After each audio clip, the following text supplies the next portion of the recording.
जय बोलिए भगवान महावीर स्वामी की जय बोलिए अनंतानंत सिद्धि परमेष्ठी भगवान की जय बोलिए मोक्ष पाहुट ग्रंथ की जय बोलिए आचार्य भगवान श्री कुंद कुंद भगवान की। रिमोट नहीं है रिमोट वहाँ नीचे वहाँ पर है जहाँ मैं बैठ के काम करता हूँ, इधर वाले रूम में टेबल पर है रिमोट। हम लोग कल हाँ जहाँ मैं बैठता हूँ जो इच्छई ऋस्सर इंदु, ये हमने कल गाथा करी थी, उसका एक बार रिवीजन करेंगे और फिर आज 16 अप्रैल 2020 को आज हम आपकी क्लास 15 लेने जा रहे हैं। 16 अप्रैल को 15 नंबर की क्लास आपकी आज लग रही है। कल वाली क्लास का जल्दी से थोड़ा सा रिवाइज करते हैं। जो इच्छई ऋस्सरिंदु संसार महड़वाऊ, संसार थोड़ा सा मिट गया है, महड़वाऊ रुद्दाओ कम्मी धड़ाड़ डहड़ सो जायई अपयम शुद्धम। जो जीव, जो से मीनिंग बना जो, जीव के लिए अलग से इसमें शब्द नहीं है इस गाथा में, तो ब्रैकेट में लिया है। इच्छई माने इच्छा करता है। ऋस्सरिंदुम का मतलब हमने निकला था कि ऋस्सर माने होता है निकलना, दुम साथ में उसके लग गया तो क्या बन गया, हेतुवर्धक कृदम के लिए। हेतुवर्धक कृदम बनाने में जो क्रिया शब्द होता है उसको पहले इकारांत किया जाता है, तो इसलिए यहाँ पे ऋस्सरिंदुम कर दिया। आप लोग देखिए इधर, यहाँ पे ई की मात्रा क्यों लगाई है ऋस्सरिंदुम, क्योंकि जब हेतुवर्धक कृदंत या संबंधक भूत कृदंत इत्यादि लगाते हैं तो इकारांत कर देते हैं। तो जो इच्छा करता है निकलने के लिए, कहाँ से निकलने की इच्छा करता है, संसार महड़वाहु, संसार रूपी महासागर से। ये बहुत बार हम गाथाएं इत्यादि कहानियाँ पढ़ते हैं तो उसमें संसार को एक महासागर की संज्ञा दी है।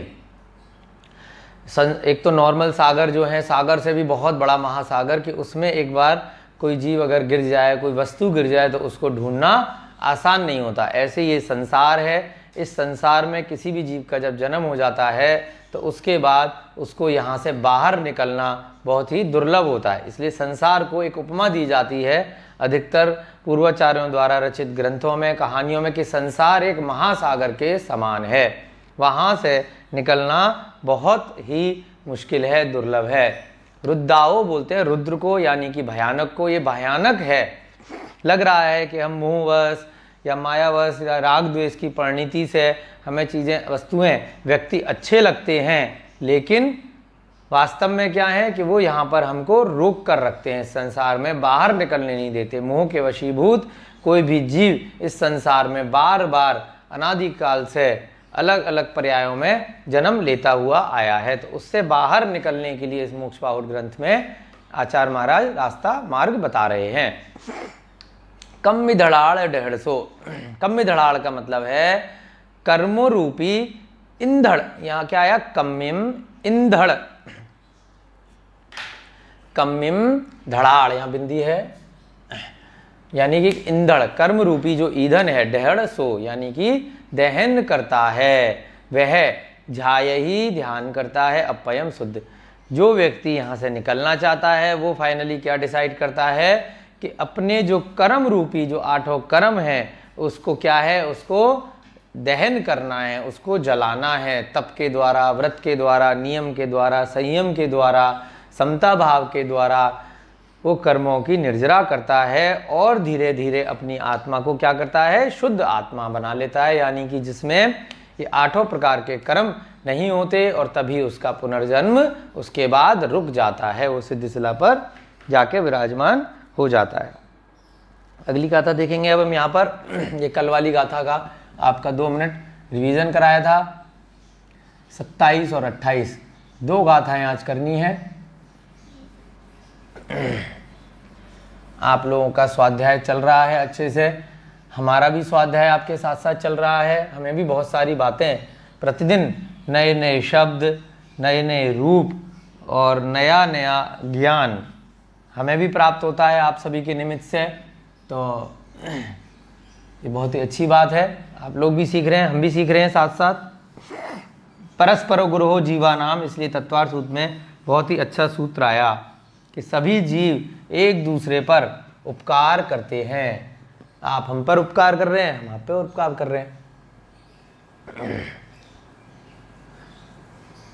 तो इसी को स्वाध्याय बोला है। आप लोगों के पास भी अगर समय हो तो आपको भी किसी भी चीज़ का, धार्मिक ग्रंथों का अगर स्वाध्याय करना है तो अपने घर में, परिवार में, है ना, जो लोग आपके साथ हैं, रहते हैं, तो उनको आप साथ साथ स्वाध्याय करा सकते हैं। तो आपको बड़ा ही आनंद आएगा, खुद भी सीखेंगे और साथ साथ अपने आसपास के लोगों को सिखाएंगे, तो अच्छा लगेगा आपको। थोड़ा सा और क्लियर कर लेते हैं इसको।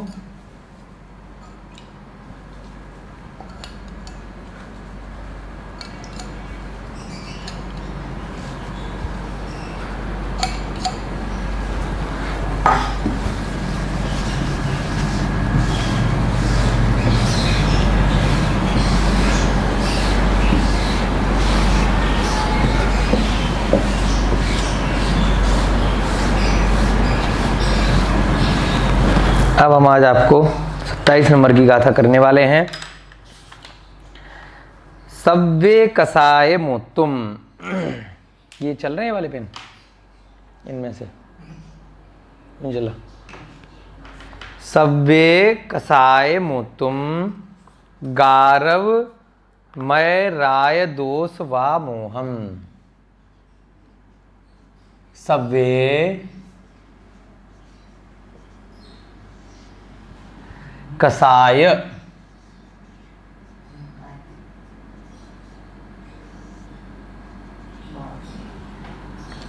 मोत्तुम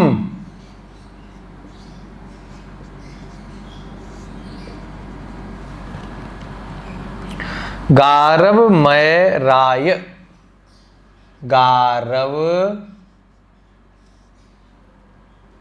मय राय, ये गौरव नहीं है, गारव है ना। हमारा नाम गौरव है, आप लोगों को पता है। और यहां पर क्या लिखा है? गारव, औ की मात्रा नहीं है।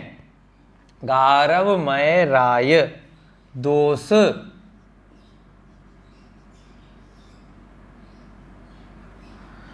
वा मोहम, वा मोहम लोय व्यवहार विरदो। हल्का चल रहा है पेन। लोय व्यवहार विरदो,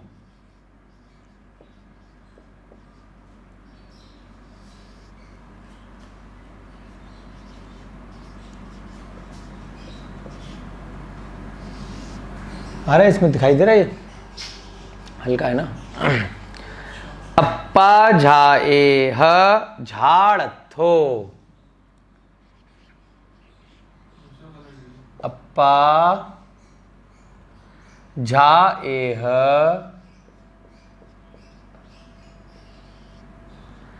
झाड़थो।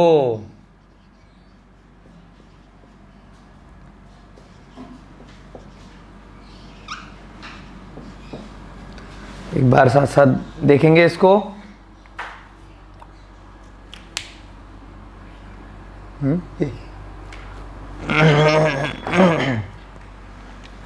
सव्वे कषाय मोत्तुम गारव मय राय दोष वा मोहम लोय व्यवहार विरदो अप्पा झाएह झाड़थो। साथ साथ लय से भी पढ़ने का प्रयास करेंगे। सव्वे कसाय मोत्तुम कारवमय राय दोष वामोहम लोय व्यवहार बिरदो अप्पा झाए झाड़थो। ऐसे पढ़ने पे थोड़ा याद रखने की संभावना अधिक रहती है। अब इसका एक एक शब्द का अर्थ लिखेंगे। सव्वे, सव्वे आप सभी को पता है, सब के लिए बोलते हैं। सव्वे का मतलब सब, बहुवचन। बना किससे है ये? इसका मूल शब्द होता है सव्व। मूल शब्द क्या होता है? सव्व। और द्वितीय विभक्ति बहुवचन में इसका प्रयोग किया गया है सबको। द्वितीय विभक्ति क्या होती है? कर्ता ने कर्म को, तो क्या बन गया? सबको। अगला शब्द क्या है इसमें? कसाय। कल भी ऐसे ही एक शब्द आया था जिसमें कोई भी विभक्ति वचन नहीं लगा था। कल वाली गाथा में आया था, 25 नंबर की गाथा में भी वर, जिसमें कोई भी विभक्ति वचन नहीं लगाया गया था। ऐसे यहाँ पे कसाय, कोई भी कसायो कसायम कुछ भी नहीं किया गया है। तो ये भी एक एक्सेप्शन वाला केस होता है जिसमें एज इट इज मूल शब्द का प्रयोग कर दिया जाता है। तो इसका मूल शब्द भी कसाय है, जबकि ये अव्यय नहीं है। नॉर्मली खाली अव्यय को छोड़कर बाकी जितने भी संज्ञा सर्वनाम के शब्द होते हैं उनमें विभक्ति वचन प्रत्यय कृदंत कुछ ना कुछ साथ में लगता है, लेकिन यहाँ पर नहीं लगाया है। तो कसाय का मतलब क्या होता है? कषाय। कषाय आप सभी लोग जानते हैं, क्रोध मान माया लोग को क्या बोलते हैं? कषाय। इसका अर्थ क्या है? कषायों को। कहाँ से लिया ये कषायों को? जब वाक्य की पूर्ति करेंगे तो सब कसाय, यहाँ पे भी 2/2 लगाया तो यहाँ पर भी 2/2 उसको माना जाएगा। जबकि क्या है, यहाँ पे विभक्ति नहीं लगी है, तो मूल शब्द का प्रयोग भी कई बार सीधे सीधे किया जाता है। मोत्तुम, तीसरा शब्द क्या है? मोत्तुम।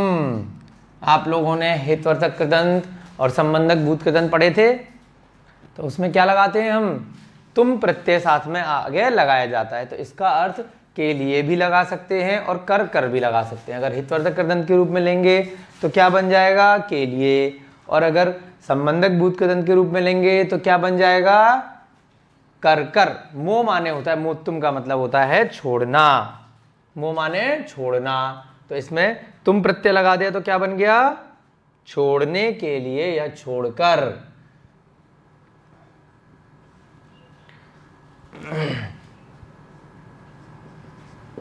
यहाँ पर हेत्वर्धक कृदंत भी लगा सकते हैं और संबंधक कृदंत, दोनों में तुम प्रत्यय का प्रयोग दोनों रूपों में किया जाता है।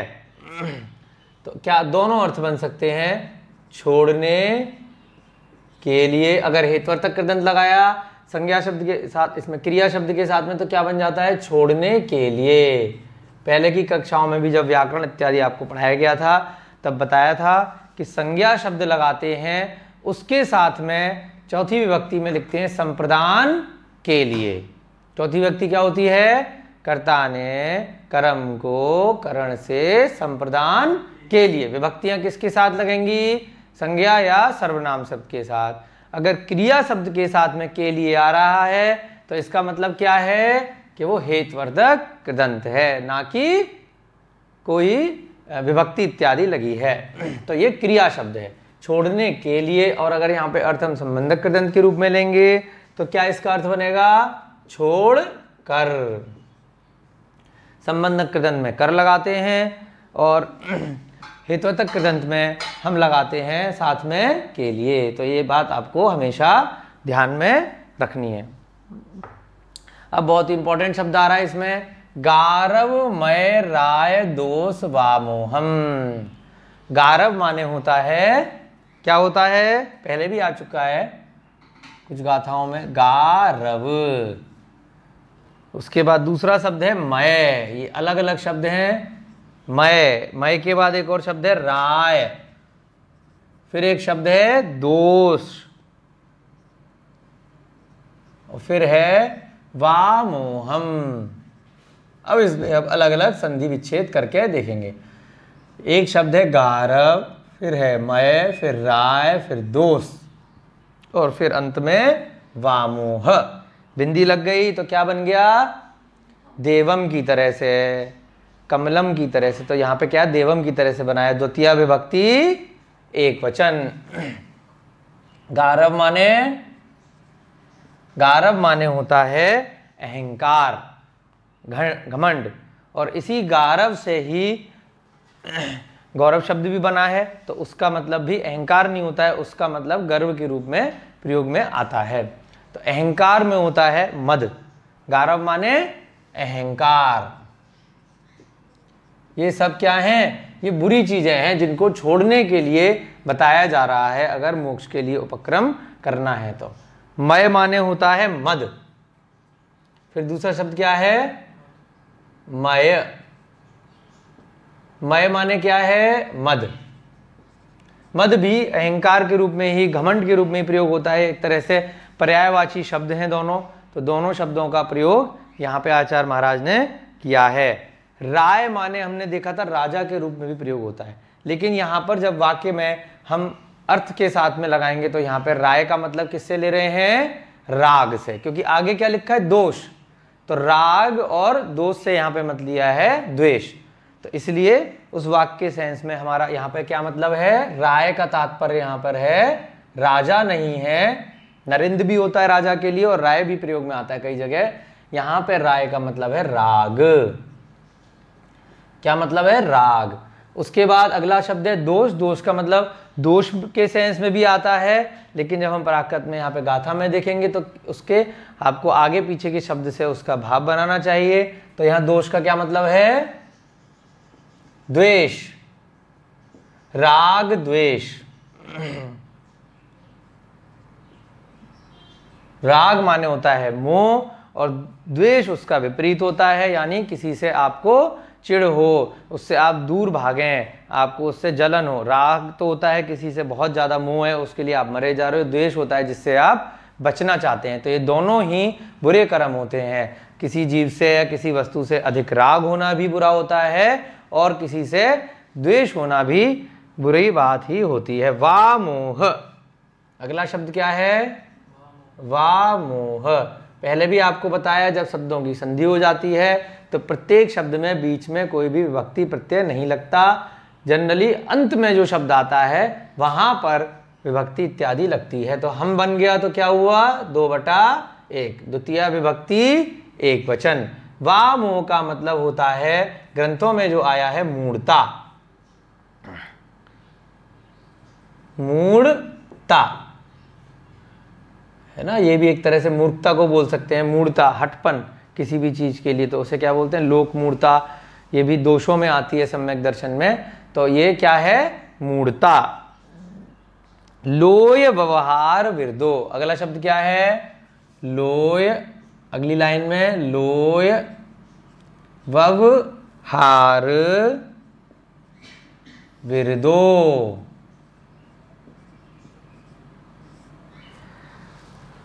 लोय माने आप पहले भी कई बार कर चुके हैं। लोय माने होता है लोक। व्यवहार, लोय व्यवहार। व्यवहार से क्या बनता है? व्यवहार। बोलने में आता है ना, व्यवहार से क्या बना? व्यवहार। लोक व्यवहार, यानी कि बोलते हैं ना कि लोक व्यवहार के लिए हमें ये सब काम करने पड़ते हैं, हमें जाना पड़ता है, हमें कोई फंक्शन अटेंड करना पड़ता है, कोई भी आसपास में। तो लोक व्यवहार की वजह से आपको जो गलत काम करने पड़ रहे हैं और आप जानते हैं कि नहीं करने चाहिए, तो उसे क्या बोल रहे हैं आचार्य महाराज? कि उन्हें छोड़ दो। विरदो। विरदो का तात्पर्य होता है विरध हो जाना। इसमें मूल शब्द क्या है? विरध।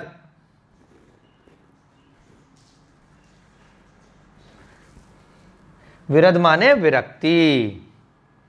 और यहां पे ओ लग गया तो देवो की तरह से पुल्लिंग शब्द में क्या बन जाता है? नरिंदो या देवो। 1/1 ओ लग गया तो क्या बन गया? लोक व्यवहार से विरक्त,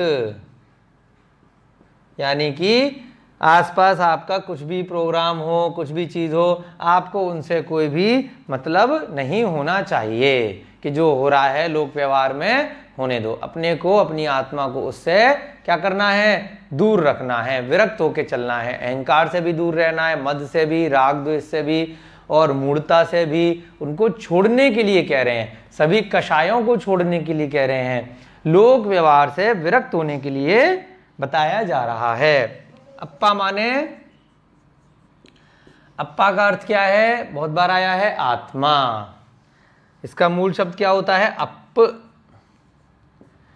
यहां पर क्या बन गया, 2/1, अप्पा माने आत्मा। ये भी एक वचन के रूप में प्रयोग है। झा एह, झा माने तो आप जानते ही हैं, लगभग हर गाथा में आ रहा है झा का मतलब, झा ए ह। झा माने ध्यान करना, और इसमें मूल शब्द झा के साथ में बहुत बार अलग अलग तरीके से जोड़ दिया जाता है। तो यहाँ पे मूल शब्द क्या है, झा अ, और साथ में क्या लगा दिया, है। तो ह ध इत्था आपने पढ़े थे, किसमें पढ़े थे, विधि एवं आज्ञा में। तो ध्यान करने के लिए ऑर्डर दिया जा रहा है, विधि एवं आज्ञा मतलब ऑर्डर, ध्याओ। यहाँ पे क्या शब्द बन गया, ह लग गया साथ में, तो क्या बन गया इसका, विधि एवं आज्ञा। विधि एवं आज्ञा में जो रूप बनते हैं 3 तरह से बनता है ना, वर्तमान काल, भूतकाल, भविष्यकाल, और चौथा विधि एवं आज्ञा, यानी किसी से परमिशन मांगना या किसी को ऑर्डर देना। तो यहां पर उन्होंने, आचार्य महाराज ने एक तरह से आपको आज्ञा दी है कि ध्याओ। झा माने क्या है, ध्याना, ध्यान करना, और जब ऑर्डर दे दिया तो क्या बन गया इसका अर्थ, ध्या करो, ध्याओ या फिर ध्यान करो। झाड़थो, झा माने फिर से ध्यान है, झाड़थो विधि एवं आज्ञा। झाड़थो में क्या है, मूल शब्द झा के साथ में जहां पर भी अलग अलग तरीके से शब्द बना दिया जाता है तो उसको ध्यान से रिलेट करके ही बनाते हैं। झाड़ अथ, अथ माने ठहरना, स्थित होना। तो इसका अर्थ क्या बना, ध्यान में स्थित। इसका मूल शब्द क्या है, झाड़थ, ओ लग गया साथ में, तो ये भी 1/1 बन गया। अर्थ क्या बना, ध्यान में, अथ माने स्थित होना, ध्यान में ठहरना, ध्यान में स्थित। देखिए अब इसका अर्थ देखेंगे, बहुत ही सुंदर गाथा है।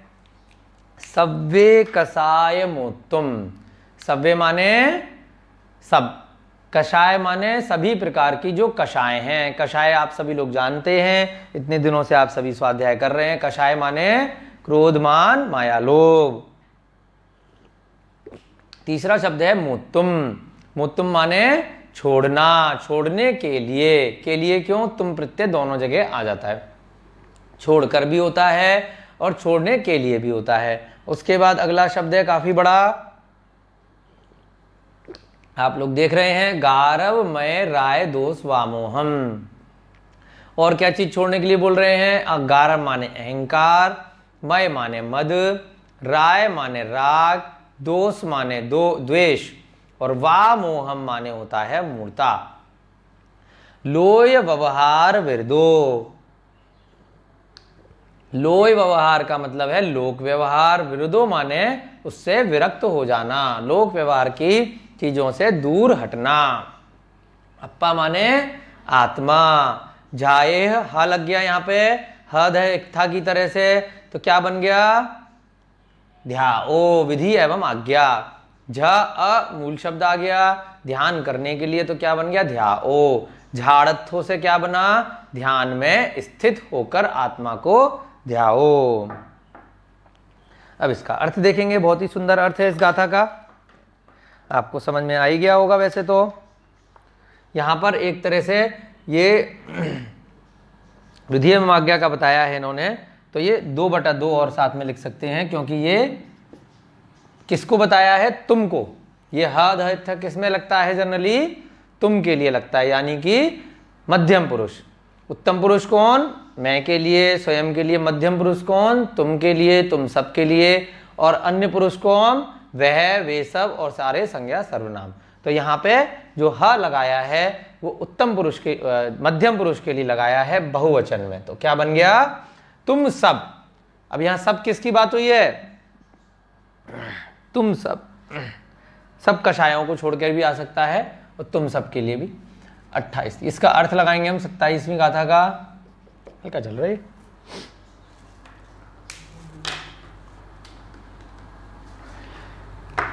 तुम, ये हिडन है। क्यों? कहां से लिया तुम? क्योंकि ध्याओ की बात कर रहे थे। तुम, आचार्य महाराज कह रहे हैं, हम सबके लिए कह रहे हैं, तो उनकी भाषा में उन्होंने बताया है कि मोक्ष अगर प्राप्त करना है तो क्या क्या काम करना है भाई। सबसे पहले अहंकार, फिर मद, फिर राग, फिर द्वेष। सबके साथ समता भाव रखो। फिर मूढ़ता। मूढ़ता का तात्पर्य होता है, क्या होता है? अविवेक। बिना विवेक के कोई भी कार्य करना, जिद्दीपने में कोई भी कार्य करना, उसको क्या बोलते हैं? मूढ़ता। तथा ये सब हो गए। उसके बाद और क्या क्या छोड़ो? सब कसायों को, सब कषायों को छोड़कर या फिर छोड़ने के लिए, या तो आप ये सब कसाएं छोड़ना चाहते हैं तो उसके लिए, इसलिए दोनों बातें यहां लिखी हैं। उनको छोड़ने के लिए आप ये सारे काम करो, लोक व्यवहार से विरक्ति करो, या फिर छोड़कर भी, दोनों सेंस में इसका अर्थ बन सकता है। कैसे भी आप अपने समझने की दृष्टि से लगा सकते हैं। छोड़ने के लिए या फिर छोड़कर। एक एक गाथा के कई कई अर्थ, कई कई भाव निकल सकते हैं जब प्राकृत से हम हिंदी बनाते हैं। सब कषायों को छोड़ने के लिए या छोड़कर, लोक व्यवहार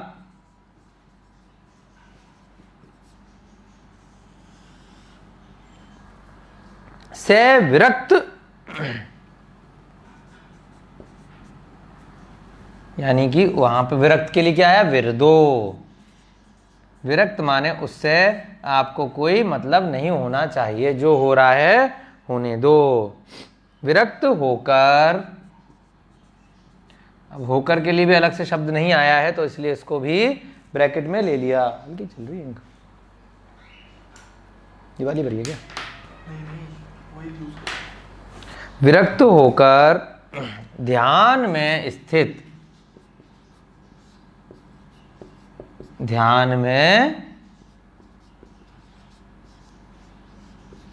स्थित होकर आत्मा को ध्याओ। ब्रैकेट में वो शब्द लिखते हैं जो वाक्य पूरा करने के लिए बनाते हैं, उसमें मूल शब्द नहीं आता। स्थित होकर आत्मा को ध्याओ, आत्मा को, स्वयं की आत्मा को ध्यान करेंगे तो हम मोक्ष की तरफ धीरे धीरे बढ़ेंगे।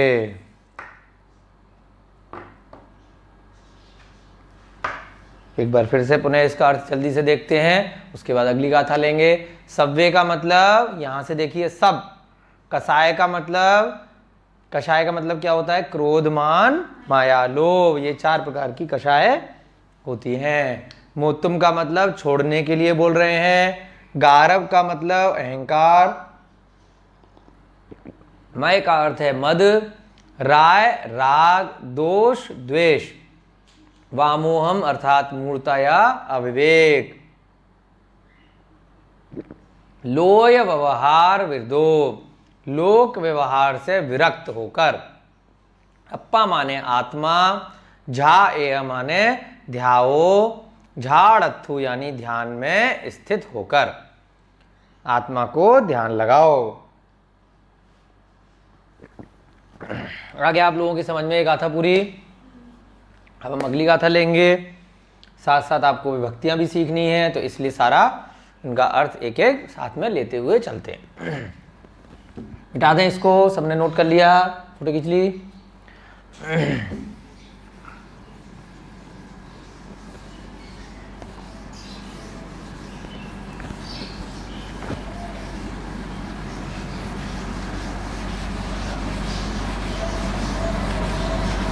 इसमें 100 से ऊपर गाथाएं हैं मोक्ष पाहुड़ ग्रंथ में।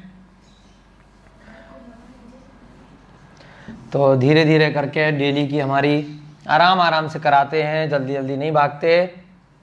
2 गाथाएं लेते हैं जिससे कि आप लोगों के ऊपर भी ज़्यादा बर्डन ना हो और आपको अच्छे से एक एक शब्द का अर्थ सीखने को मिले। उसके बाद आपको जब भी पुरानी गाथाओं का रिवीजन करना हो आप फटाफट से कर सकते हैं। साथ साथ आपको नोट्स ज़रूर बनाने हैं, क्योंकि हम एक आधे पौन घंटे में या 1 घंटे में 2 ही गाथा करते हैं। जब आपको रिवीजन करना होगा तो ज़रूरी नहीं है कि आप पूरी पूरी वीडियो देखो, आप अपने नोट्स से 5 मिनट में फटाफट से कर सकते हैं। तो इन गाथाओं को आराम आराम से कराने का पर्पज़ यही है कि आपको पहली बार खाली अच्छे से करना है, उसकी बार आपको साथ में अपने क्या है, अपनी डायरी पे, अपनी कॉपी पे नोट्स ज़रूर बनाने हैं, जिससे कि जब भी आपको रेफ़र करना हो, याद करना हो, तो आप अपने नोट्स से करेंगे तो बहुत जल्दी 1 घंटे की जो क्लास है वो हो सकता है आपकी 5-10 मिनट में आपका रिवीजन हो जाए। फर्स्ट टाइम जो सीख रहे हैं उनके हिसाब से समझने की दृष्टि से आराम आराम से यहाँ पर कोर्स कराया जा रहा है। अगली गाथा हम देखेंगे, 28 नंबर की गाथा है। अरे ग्रीन कलर। मिच्छत्तम अप्पाड़म, मिच्छत्तम, उसमें आ जाता है अणाणम, अप्पाड़म नहीं है, अणाणम, अड़ाड़म, पावम पूर्णम, पावम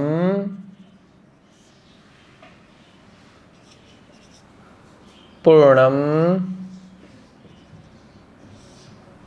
च एवि तिविहेड़, च एवि तिविहेड़,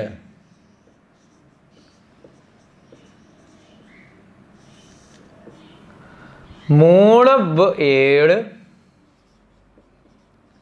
मूढ़व एड़, जोई, जोयथो, जोयथो, जोयए अप्पा, जोयए अप्पा। इनका आपकी थोड़ी चेंज हो गई है क्योंकि लॉकडाउन की वजह से पेन भी मिलने बंद हो गए हैं आसपास। तो आप लोगों को दिखाई दे रहा है, जहाँ तक हमारी उम्मीद है दिखाई दे रहा है क्लियर। मिच्छत्तम अणाणम पावम पूर्णम चएवि तिविहेड़ मोड़व एड़ जोई जोयथो जोयए अप्पा। अब लेके साथ में इसको पढ़ने का प्रयास करेंगे प्राकृत की गाथा को। मिच्छत्तम अणाणम पावम पूर्णम चएवि तिविहेड़ मोड़व एड़ जोई जोयथो जोयए अप्पा। अब एक एक शब्द इस गाथा का लिखेंगे, उसका शब्दार्थ करेंगे। मिच्छत्तम, मिच्छ छत्तम,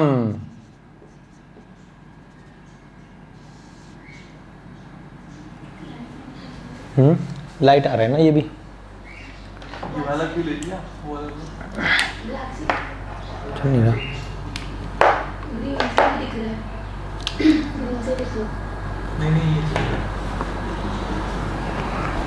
मिच्छत्त होता है मिथ्यात्व, एक सम्यक्त होता है और एक क्या होता है मिथ्यात्व। सम्यक यानी देव शास्त्र के ऊपर श्रद्धा करना, और जो जिनेंद्र भगवान ने, जो अरिहंत भगवान ने जो मार्ग बताया है उसके ऊपर अनुसरण करना।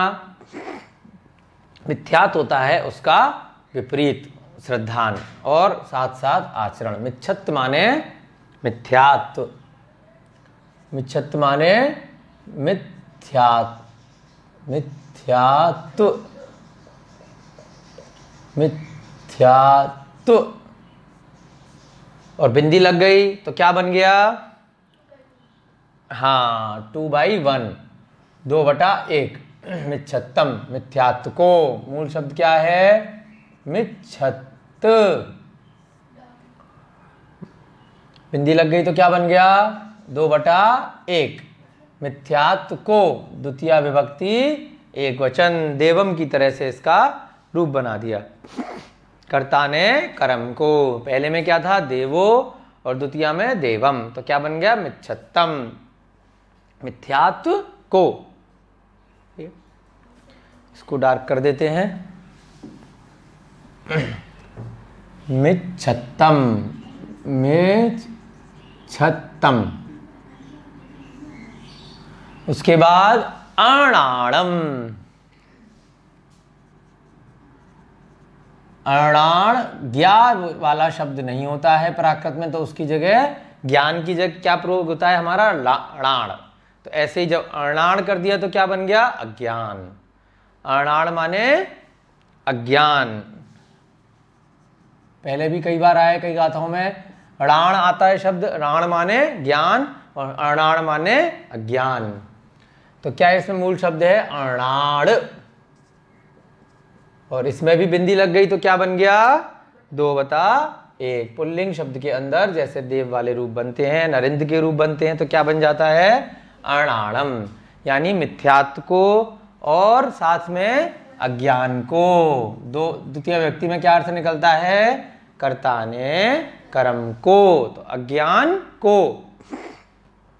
पावम, पाव माने क्या होता है? पाप।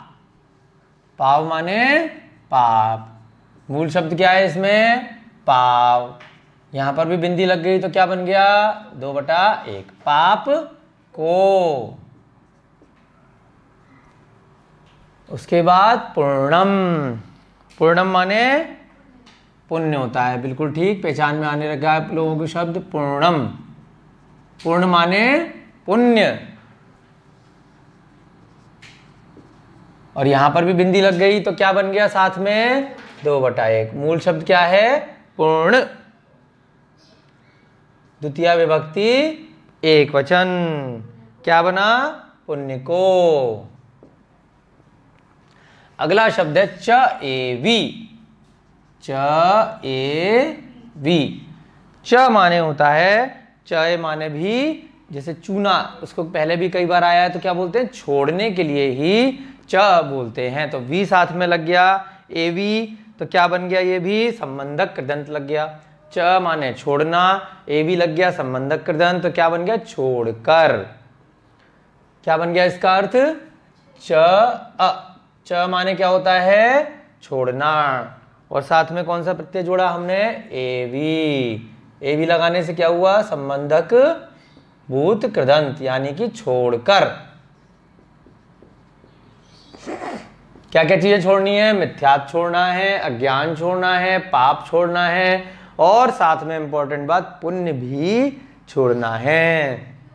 बहुत सारे लोग बोलते हैं कि हाँ, तो जब एक दिन पुण्य छोड़ना ही है तो अभी से पुण्य करना बंद कर दो। लेकिन इसका भी जवाब आचार्य महाराज आगे की गाथाओं में देते हैं कि पहले पाप छोड़ो। ये यहाँ पे क्योंकि मोक्ष के उपक्रम की बात कर रहे हैं, तो अंत समय में जब आप ध्यान लगाओगे तो वहां पर आपको पुण्य की क्रियाएं भी नहीं करनी है। आपको ये नहीं सोचना है कि इस काम को करने से मुझे पुण्य मिलेगा। राग और द्वेष दोनों चीजें छोड़नी है, पाप और पुण्य दोनों चीजें छोड़नी है। लेकिन उस स्टेज तक पहुंचने के लिए शुरुआत में आपको पहले पाप तो छोड़ो, उसके बाद ही तो पुण्य छोड़ोगे। ये नहीं है कि पहले पुण्य छोड़ दो और बाद में पाप छोड़ने, पाप की क्रियाएं करते रहो कि भाई पाप भी छोड़ना है, पुण्य भी छोड़ना है। जब आपको मोक्ष प्राप्त करना है, तो जब आपको आगे की गुण स्थान में बढ़ना है, वहां के लिए पुण्य को भी अल्टीमेटली आपको छोड़ना ही पड़ेगा। च एवी तिवी हेड़, पुण्य तो अपने आप छूट जाता है, उसको छोड़ना नहीं पड़ता। अगर पुण्य को भी छोड़ देंगे तो फिर क्या करेंगे? ये बाद में अपने आप छोड़ेगा, छूटेगा। मतलब पुण्य, हाँ हाँ, अपने आप छूटता है बाद में धीरे धीरे।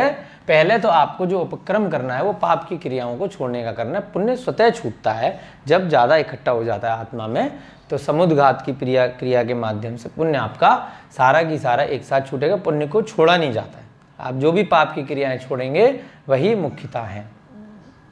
लेकिन इसको कई लोग गलत अर्थ में ले लेते हैं। तो आगे की गाथाओं में और कई आचार्यों ने इसके बारे में बहुत अच्छे से समझाया है कि पाप और पुण्य को छोड़ने में आप मुख्यतः पाप को ही छोड़िए। ये मत सोचिए कि कोई अच्छा काम अगर कर रहे हैं तो वो भी आपको, जो भी 4 प्रकार के दान बताएं वो तो आपको करते ही रहने हैं।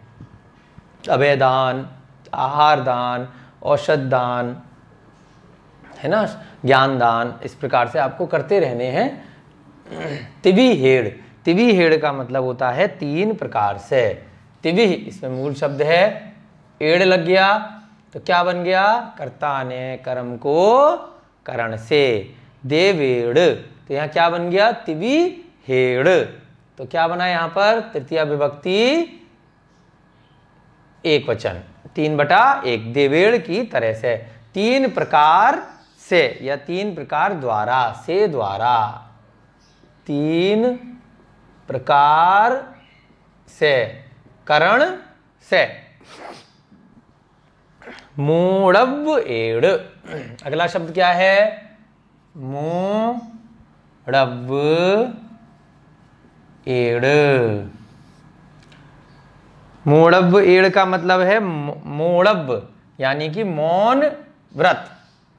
एड़ माने, ये भी तृतीया विभक्ति की वजह से एड़ लग गया, मौन रह करके, मौन प्रकार से आपको छोड़ना है। ये सारी चीजें कैसे छोड़नी है, इसका कोई ड्रामा नहीं करना है कि मैंने पुण्य छोड़ दिया, मैंने पाप छोड़ दिया, मैं बहुत ज्ञानी हो गया, या मैंने तो मिथ्या छोड़ दिया। शांति से छोड़ना है। कैसे छोड़ना है, मौन रह करके, क्योंकि स्वयं की आत्मा का कल्याण करना है। तो मूढ़व एक इसमें शब्द है, मूढ़व, और साथ में क्या लगा है, एड़। तो एड़ क्या बना, ये देवेड़ की तरह से बना, तृतीया विभक्ति एक वचन। तो एक तो 3 प्रकार से होता है, यानी कि से लगाते हैं तृतीय विभक्ति में, से या द्वारा, और एक अर्थ उसके रूप में मौन प्रकार से भी लिख सकते हैं, या मौन व्रत पूर्वक। से और पूर्वक एक ही बात होती है। मौन व्रत से या मौन व्रत से भी लगा सकते हैं, मौन व्रत पूर्वक भी लगा सकते हैं, यानी कि मौन से। दोनों अर्थ इसके बन सकते हैं। जब वाक्य को पूरा किया गया है तो भावार्थ में इसको समझाने की दृष्टि में पूर्वक वर्ड लिया है, तो इसलिए यहां पर मौन व्रत पूर्वक साथ में लिया गया है, मतलब उसका भाव एक ही है। अगला शब्द देखते हैं, जोई। ये शब्द कई बार आया है, कल वाली गाथा में भी आया था, कल या परसों की में। जोई माने योगी, ई की मात्रा लगा दी तो क्या बन गया, 1/1। मूल शब्द क्या है, जोई, जोई माने योगी। इकारांत वाले शब्दों में क्या करते हैं हम, जैसे देव वाले में पुल्लिंग में किया था, देवो, वो अकारांत था। इकारांत वाले में क्या करेंगे, बड़ी ई की मात्रा लगा देते हैं। जैसे छोटी ई की मात्रा थी हरि में, तो उसको क्या कर दिया, हरि कर दिया। यहाँ जोई से क्या बन गया, जोई। कौन सी विभक्ति लगी, 1/1, लेकिन इकारांत शब्द की लगी है। तो क्या बन गया, यहाँ पे एक ही योगी की बात हम कर रहे हैं। योगी माने जो योग कर रहा है, योगी मतलब जो ध्यान अवस्था में है, जो मुनि है, उसे क्या बोलते हैं, योगी। जो यथो, जो यथो, जो यथ का मतलब है जो ध्यान में स्थित है। अथ माने, कल अभी पिछली गाथा में भी आया था, अथ का मतलब स्थित। जो माने योग और अथ माने स्थित, जो ध्यान, ऐसा योगी जो ध्यान में स्थित है, चाहे वह पद्मासन में बैठ के ध्यान लगा रहा है या खड्गासन में लगा रहा है, जो भी व्यक्ति ध्यान, और कौन सा व्यक्ति, जो योगी है वो ध्यान में स्थित है। जो य और दूसरा क्या है अथ, ओ लग गया तो क्या बन गया यहां पर आपका देवों की तरह से 1/1, क्योंकि ये अकारांत शब्द है। जो ये माने योग, योग को ध्यान भी बोलते हैं, योग अर्थात ध्यान में स्थित। अगला शब्द क्या है, जो या ए,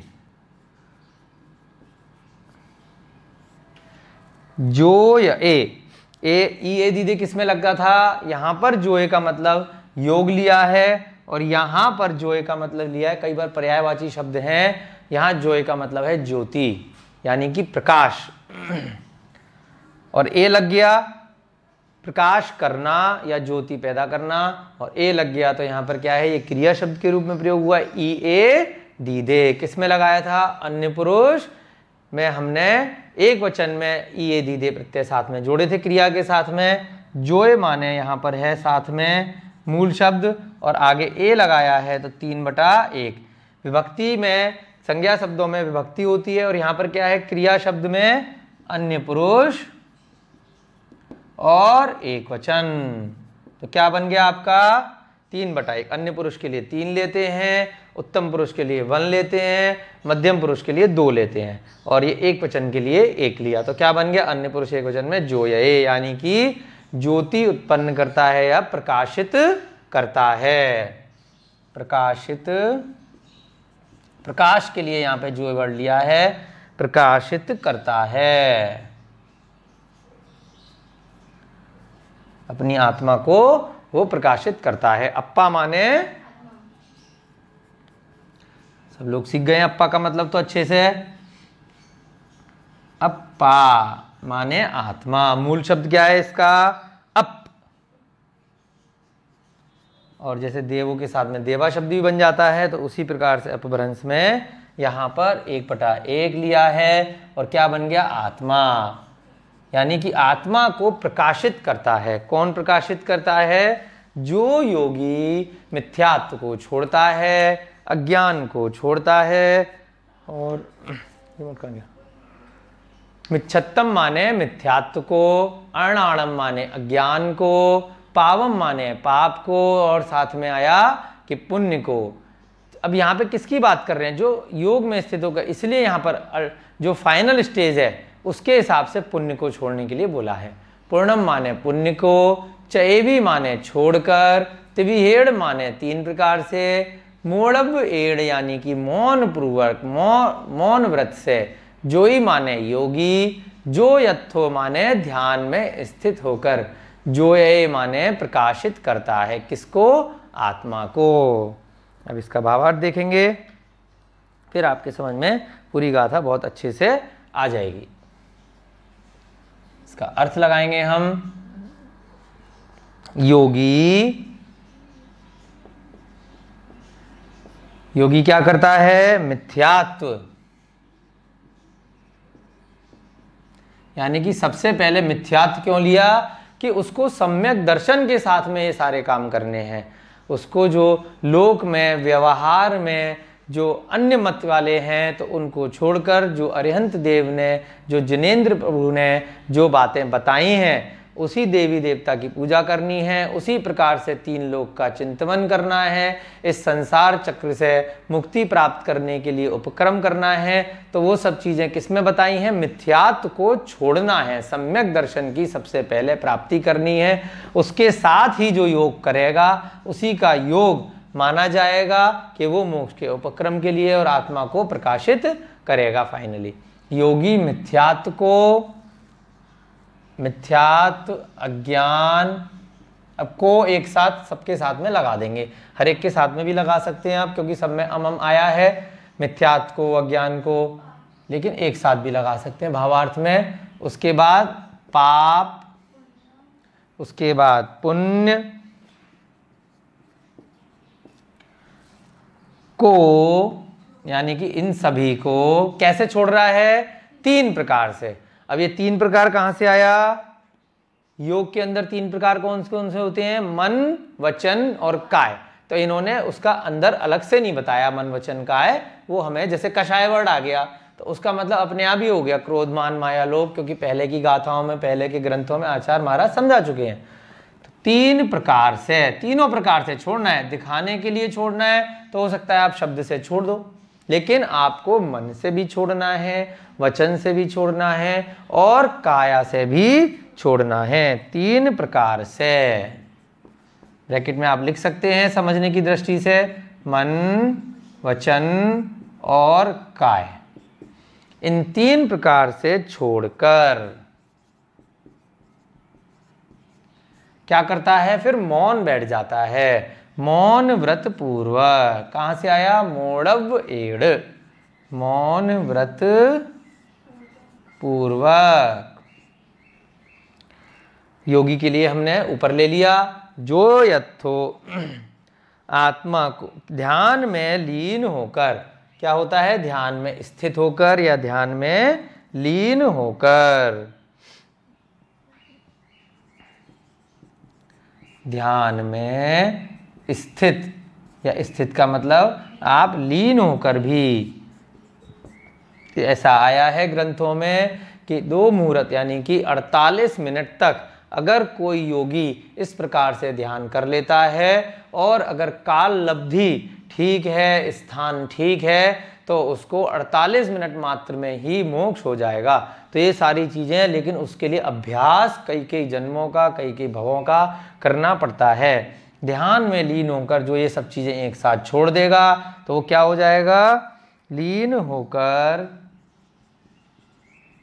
अपनी आत्मा को प्रकाशित करता है, यानी कि उसको अरिहंत अवस्था में पहुंचा देता है। लीन होकर आत्मा को प्रकाशित करता है, यानी कि 4 घातिया जो घातिया कर्म हैं उनको वो हटा देता है और आत्मा प्रकाशवान हो जाती है। आगे मतलब समझ में, जल्दी से रिवीजन करेंगे, फिर आज की क्लास आपकी आज की समाप्त हो जाएगी। मिच्छत्तम माने मिथ्यात, अणाणम माने अज्ञान, पावम माने पाप, पूर्णम माने पुण्य, चयेवी माने छोड़कर, तिविहेड़ माने 3 प्रकार से, मन वचन काय से, मोड़व एड़ माने मौन व्रत पूर्वक, जोई माने योगी, जो यथो माने ध्यान में या योग में स्थित होकर, ध्यान में लीन होकर, जोये माने क्या है, प्रकाशित, यहाँ पे क्या करता है, प्रकाशित करता है, अप्पा माने आत्मा। जो योगी मिथ्यात ज्ञान पाप पुण्य को 3 प्रकार से छोड़कर मौन व्रत धारण कर अपनी आत्मा में लीन होता है, ध्यान में लीन होता है, वो आत्मा को प्रकाशित करता है। बहुत अच्छे से आपको आराम से आप सभी को गाथाएं समझ में आ रही है। अब अगली गाथाएं कल की क्लास में लेंगे। तब तक के लिए सभी को जय जिनेन्द्र। जय बोलिए भगवान महावीर स्वामी की, जय बोलिए अनंतानंत सिद्ध परमेष्ठी भगवान की, जय बोलिए मोक्ष पाहोट ग्रंथ की, जय बोलिए आचार्य भगवान श्री कुंद महाराज की। सभी को जय जिनेन्द्र।